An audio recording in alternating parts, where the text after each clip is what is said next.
పన్నులు కట్టించుకొని ప్రజల చేత కాగడాలు మోయిపించి ప్రజల చేత ఈటులు బల్యాలు మోయిపించి ఏనుగులు ఎట్లా అయితే ఒక బానిసత్వ రోజులు గడిపాయో అలాంటి విధానాన్ని కోరుకున్నాడు. ఈరోజు పదవులు కోల్పోయాడు.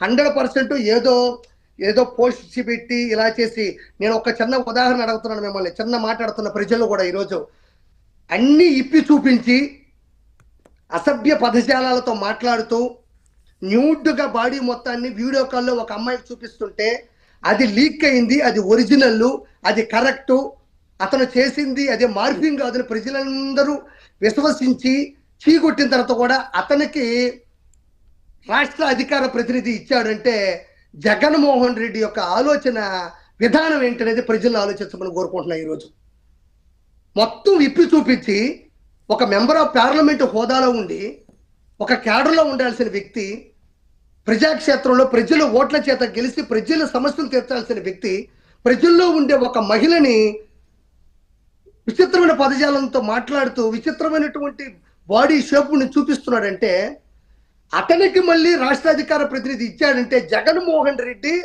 నేను ఇప్పుడు చెప్తున్నా గుర్తుపెట్టుకో, నీకు రాజకీయ భవిష్యత్తు కాదు, నీకు మనిషిగా కూడా ఇంకా భవిష్యత్తు లేదు. రాష్ట్ర అధికార ప్రతినిధి, స్పోక్ పర్సనా, ఎంత పెద్ద పదవి అది. ఒక సీఎం అనుసరించేటువంటి విధానాల్ని, ఆయన మాట్లాడే మాటల్ని 10 మంది 10 రకాలుగా, అంటే ఒక పేపర్ మీద రాసుకొని వాటిని సీఎం చెప్పే విధానంలోనే అనుసరించి చెప్పే మాటల ద్వారా ఇచ్చేటువంటి ఏదైతే ఒక స్పెషల్ ఏదైతే ప్రభుత్వం ఏం చేస్తోంది, ఏం చేయబోతోంది, ముఖ్యమంత్రి ఆలోచన విధానం ఏంటి, ఏం చేయబోతున్నాం, ఇవన్నీ కూడా వాళ్ళ ద్వారానే కదా బయటకు వస్తాయి. అవునా సార్, నేను ఒకటి చెప్తున్నా, ఒక ఎమ్మెల్యే పదవి కావచ్చు, లేదా ఎమ్మెల్సీ కావచ్చు, లేదా ఎంపీ కావచ్చు, ప్రత్యక్ష రాజకీయాలు కావచ్చు, పరోక్ష రాజకీయాలు ఉండే రాజ్యసభ కావచ్చు, ఏదైనా కావచ్చు, కానీ రాష్ట్ర అధికార ప్రతినిధి ఏదైతే ఉంటుందో అది దేటికి తీసిపోయేది కాదు. ఎందుకంటే దానికి చాలా దానికి ఒక వాక్చాతుర్యం, వాగ్దాటి, విశ్లేషించే గుణం, విశ్లేషించే తనం, నీట్గా అంటే పరిచయ వాక్యాలు కావచ్చు, ఏదైనా కావచ్చు, అది పార్టీకి సంబంధించిన ఏ పరిస్థితినైనా కూలంకుషంగా నీట్గా మాట్లాడగలిగి దాని జనానికి అర్థమయ్యేటట్టు చైతన్యపరిచే విధానంతో కూడినట్టు విధంగా చేసే పద్ధతి ఉండేది స్పోక్ పర్సన్ అలియాస్ రాష్ట్ర అధికార ప్రతినిధి. దాన్ని తీసుకొచ్చి గోరంట్ల మాధవ్కి, దాన్ని తీసుకొచ్చి లక్ష్మీ పార్వతికి,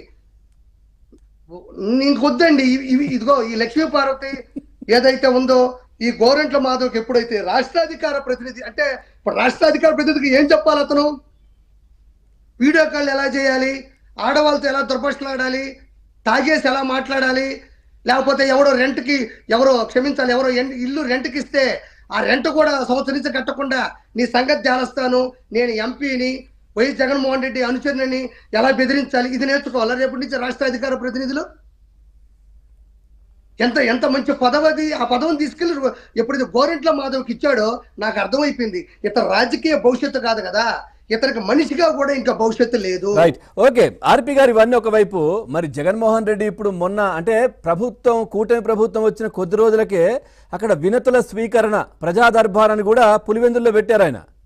ప్రజా దర్బార్ అంటే నిజంగా చెప్పాలంటే అప్పుడే ప్రభుత్వం ఏర్పాటైంది, అక్కడికి వచ్చిన వినతులన్నీ కూడా వాళ్ళ సమస్యలు అన్నీ కూడా గతంలో వాళ్ళు చేసినవే చెప్పుకోవడానికి వచ్చారు. అప్పుడు దాన్ని మూసేసింది, ఇంకా అది కంటిన్యూ చేయలేదు. మళ్ళీ ఈ మధ్య మొదలు పెట్టారు. ఏంటి అసలు దీని గురించి ఏం చెప్తారు? ఇప్పుడు పులివెందుల్లోనే కదన్నా మీరు చెప్పేది? అవును, ఆ పులివెందుల్లో ప్రజా దర్బార్కి మన జగన్మోహన్ రెడ్డి వెళ్ళడం జరిగింది. నాకు ఈ వినతుల విషయం, ఈ ప్రజల వినయం విషయం పక్కన పెడితే, మీరు చెప్పినట్టు అప్పట్లో తలెత్తిన సమస్యలు, ఆ సమస్యలే మళ్ళీ ఇతను అడుగుతున్నారు ఇప్పుడు. అదే కదా, అంతే కదన్నా. ఆ రోజు ఏ సమస్య అయితే తీర్చలేకపోయాడో అదే సమస్య ఇతను సీఎంగా ఉన్నప్పుడే ఏమి పీకలేంది, ఇతను సీఎంగా ఉన్నప్పుడే సమస్యల మీద ఎలాంటి రూపకల్పన తీసుకెళ్లాలని వ్యక్తి ఈ రోజు అపోజిషన్ పార్టీలో తీసుకొస్తారు. తెలిసి విధంగా